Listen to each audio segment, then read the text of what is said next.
లేపబడటం అంటే ఏంటి?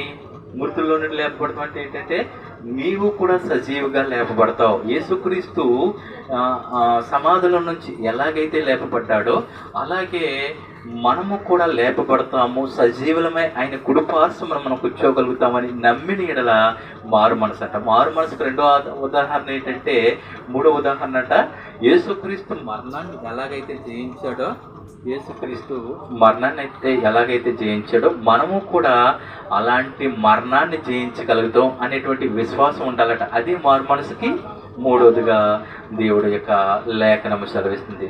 మరొకసారి చదవండి మాట. అది ఏమనగా యేసు ప్రభువని నీ నోటితో ఒప్పుకొని దేవుడు మృతుల్లో నుండి ఆయనను లేపునని నీ హృదయమునందు విశ్వసించిన ఎడల రక్షించబడదు. బాప్తిసం తీసుకుంటేనే రక్షించబడతారా? కాదు, నోటితో ఒప్పుకున్న ఎడల మనం రక్షించబడతాం.